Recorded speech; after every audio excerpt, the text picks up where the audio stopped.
আমার ভাইয়েরা, আমার বন্ধুগণ, সিরিয়া সম্পর্কে আমি অনেক পড়াশোনা করেছিলাম। 10টা হাদিস নিয়ে আমি পড়াশোনা করেছিলাম। নবীজি সাল্লাল্লাহু আলাইহি ওয়াসাল্লাম একটা হাদিসের মধ্যে বলেন, আমি এই কথাটা কেন আনলাম যে আমাদেরও ঈমান, আবার সিরিয়ার মানুষেরও ঈমান।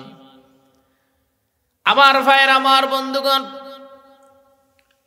হাদিসের মধ্যে পড়তেছিলাম নবীজি সাল্লাল্লাহু আলাইহি ওয়াসাল্লাম ঘুমিয়েছিলেন। তিনি বলেন, আমি স্বপ্ন দেখে আমার মাথার নিচে কিতাবুল্লাহ, আল্লাহর কোরআন ছিল। হঠাৎ করে সেই কিতাবটাকে কে যেন নিয়ে দৌড় মেরেছে। একটা আলোই কিতাবটাকে নিয়ে দৌড় মেরেছে। আমি নবীজি তার পিছনে রওনা দিলাম। দৌড়াতে দৌড়াতে গিয়ে দেখতে পেলাম সেই কিতাবটাকে নিয়ে তারা সিরিয়ার মধ্যে ফেলে দিল। আমি নবীজির বোঝার কোনো বাকি রইল না, মক্কা মদিনায় একটা সময় পূর্ণাঙ্গ ইসলাম থাকবে না, কিন্তু এই সিরিয়ার ভিতরে আল্লাহ রাব্বুল আলামিন পূর্ণ ইসলাম প্রতিষ্ঠিত করবে।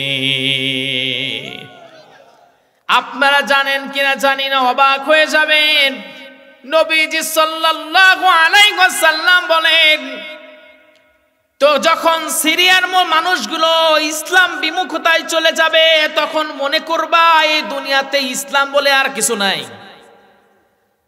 তখন আর পৃথিবীতে কল্যাণ বলে কিছুই থাকবে না। এই যে বাশার আল আসাদ নামক এই মানুষটার এই সম্পর্কে আমার খুবই ধারণা এতদিন খুবই কম ছিল। আমি মনে করেছিলাম যে সিরিয়ার মনে হয় একটা ভালো প্রেসিডেন্ট, কিন্তু এমন জালিমের জালিম মানুষগুলোকে এমন ছোট্ট ছোট্ট ঘরের ভিতরে বন্দি করে রেখেছিল, যেই ঘরের ভিতরে নিজেকে একদম সংকীর্ণ ঘর। একটা ছেলের একটা ছবি দেখলাম এবং পোস্ট করা হয়েছে। ওই ছেলেটা মেধাবী একজন ছেলে ছিল, কলেজ ইউনিভার্সিটিতে পড়তো সিরিয়ার। খোঁজ নাই, কয়েক বছর পর তাকে পাওয়া গেল। ছোট্ট সংকীর্ণ আয়না ঘরের ভিতরে বন্দি থাকার কারণে ওই ছেলেটার ব্রেনটা ড্যামেজ হয়ে গেছে, কাউকে চিনতে পারে না। যখন আগে যখন ছিল জেলে যাওয়ার পূর্বে, আয়না ঘরে যাওয়ার পূর্বে ওই ছেলেটাকে এত সুন্দর দেখাতো, কিন্তু যখন বের করা হলো নরকঙ্কাল মনে হয়, কঙ্কালকে বের করা হয়েছে। সিরিয়ার একটা বাচ্চা ছোট্ট একটা ভাইকে কোলে নিয়ে অথবা বোনকে কোলে নিয়ে বলেছিল, তোমরা আমার উপরে যেই জুলুমগুলো করেছো, আমি যদি মারা যাই আমি আমার আল্লাহরে সব বলে দেব। তোমরা ক্ষমতায় আমাদের উপর জুলুম করলাম। এখন সবাই এটাই তো আশঙ্কা করে যে আল্লাহর কাছে ওই ছোট বাচ্চাটা বলে দেওয়ার কারণে নিশ্চয় আল্লাহ রাব্বুল আলামিন মহামারী দিয়ে আমাদেরকে শাস্তি দিলেন এতদিন পর্যন্ত।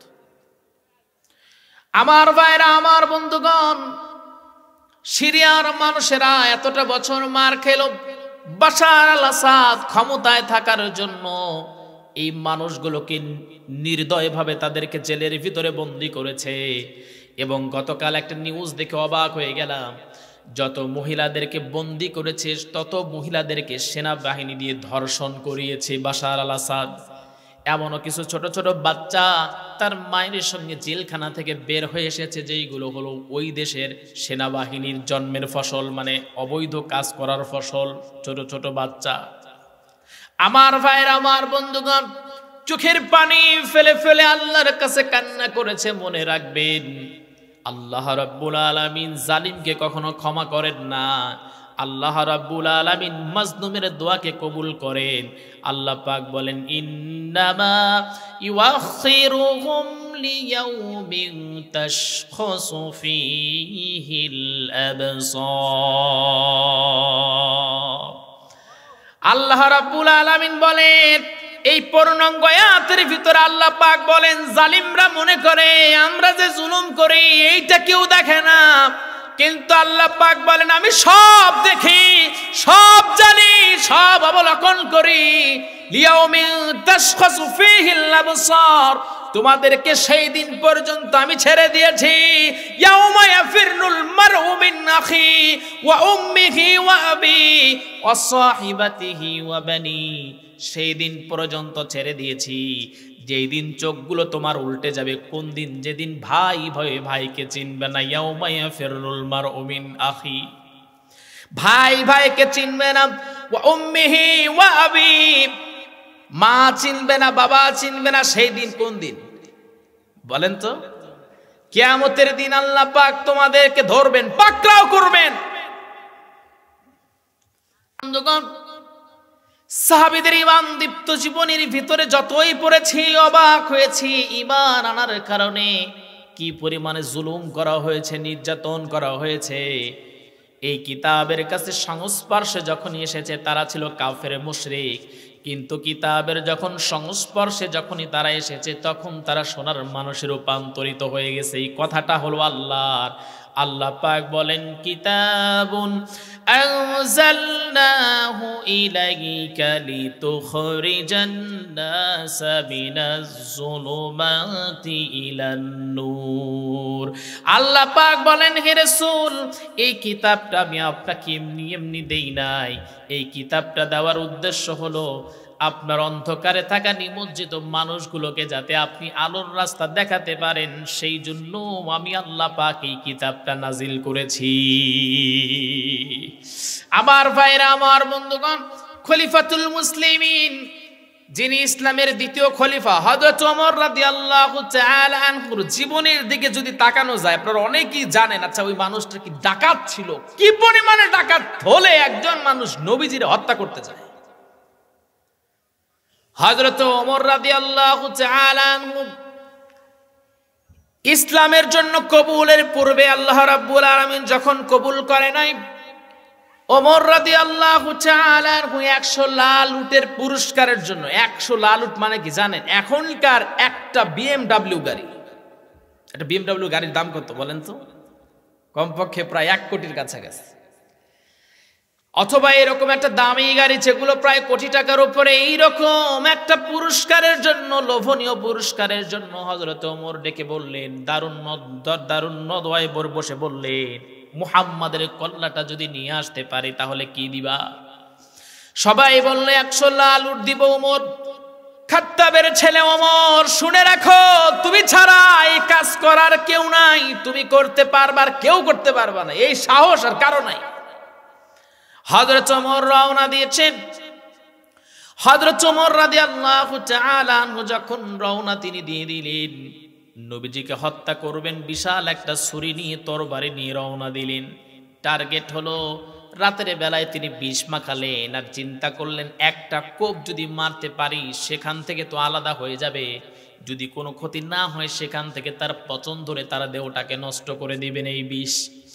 এই চিন্তা করে ওমর রাদিয়াল্লাহু তাআলা আনহু রওনা দিয়ে দিলেন। যখন তিনি রওনা দিয়ে দিলেন, এমন সময় কে যেন ডেকে বলেন, তার নাম ছিল নঈম, হযরত ওমরের বন্ধু। ডেকে বলছেন, এই নঈমটা আবার মুহাম্মদ সাল্লাল্লাহু আলাইহি ওয়াসাল্লাম এবং তার রবের উপর ঈমান এনে ফেলেছিল। যখন তিনি দেখলেন ওমরের এমন অবস্থা, তখন তিনি টার্গেটটাকে ঘুরাইয়া দিয়ে বলছেন, ওমর শোনো, তুমি মুহাম্মাদকে হত্যা করবা, নিজের ঘর তুমি আগে তোমার ঠিক নাই, নিজের ঘর তো ঠিক নাই, আগে নিজের ঘরটা ঠিক করে এরপরে মুহাম্মাদের মারতে যাও। আমার ভাইরা, আমার বন্ধুগণ, এখন আমি যদি এখানে কথা বলছি বড় গলায়, কিন্তু আপনারা যদি কেউ জেনে থাকেন আমার পরিবারের কেউ ভালো পথে নাই, আমার ভাইটা খারাপ, আমার বোনটা খারাপ, আমার মা ইসলাম মানে না, আমার বাবা ইসলাম মানে না, আপনারা আমার কথা শুনবেন। আবার শুনতে গিয়ে একজন ডেকে বলবে, হুজুর আপনি নিজে তো ফুটানি মারতেছেন, আপনার পরিবারই তো আপনারা মানে না, ইসলাম মানে না, কোরআন মানে না, আপনার কথা কণ্ঠেটা মানায় না। নঈম এই জন্য টার্গেটটাকে ঘুরিয়ে দিয়ে বললেন, তোমার পরিবার ঠিক করো, তোমার বোনের জামাই তো ইসলাম কবুল করে ফেলেছে।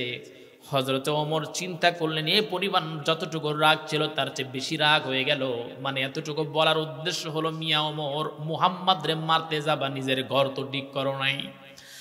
হযরত ওমর রওনা দিলেন বোনের বাড়ির দিকে। দরজায় গিয়ে নক করলেন, দরজা থেকে কোরআন তেলাওয়াতের আওয়াজ তিনি পেলেন। সঙ্গে সঙ্গে দরজায় একটা লাথি মারলেন, দরজাটা ভেঙে গেল। হযরতে খাব্বাব রাদিয়াল্লাহু তাআলা আনহু তিনি কোরআন শিখাচ্ছিলেন, তিনি একটা চোখের নিচে গিয়ে পড়ালেন লুকায়া পড়নে। হযরত ওমরের বোন এবং বোনের জামাই, তাদের কাছে কিতাব ছিল, মারতে লাগলেন বোনটাকে। বোন ফাতেমাকে যখন মারে, যে মুস্কি মুস্কি হাসতে লাগলেন। আর হযরত ওমর যখন মারে ডেকে বলছে, বোন তোমাকে আমি আঘাত করি কিন্তু তুমি কেন মুস্কি মুস্কি হাসো? বোন ডেকে বলছে, ভাই আমি যেই আল্লাহর উপরে ঈমান এনে ফেলেছি ওই আল্লাহর জন্য তুমি ওমর যদি ভাই হয়ে আমাকে হত্যা করে ফেলো, আমি ফাতেমা বলছে আমাকে মেরে ফেলে দিতে পারো, কিন্তু আল্লাহর উপর থেকে আমি ঈমান ছেড়ে দেব না। আবার ভাইরা আমার, বন্ধুগণ, হযরত ওমর মারতে লাগলেন। এক পর্যায়ে কোরআনে যখনই হাত দিবেন, বোন ফাতেমা এমন ভাবে তাকাইছে ওমরের দিকে, হযরত ওমর একদম অবাক হয়েছে। আমার যেই বোন জীবনে আমার চেহারার দিকে তাকায়া কথা বলতে পারে না, সেই বোন আজকে আমার চেহারার দিকে একটা বাঘিনীর মতো তাকায়। ওমর ডেকে বলে, এতক্ষণ মারলাম কিছুই বললি না, যে কোরআনটারে এই কিতাবটারে এই বইটারে ধরতে চাইলাম, সঙ্গে সঙ্গে আমার দিকে এমন করে তাকাও কেন? ফাতেমা ডেকে বলছে, আমারে মারো সমস্যা নাই, আমার স্বামীরে মারো সমস্যা নাই, ও আমার ভাই ইসলামের দিকে হাত বাড়াবা হাত কেটে ফেলে দেব।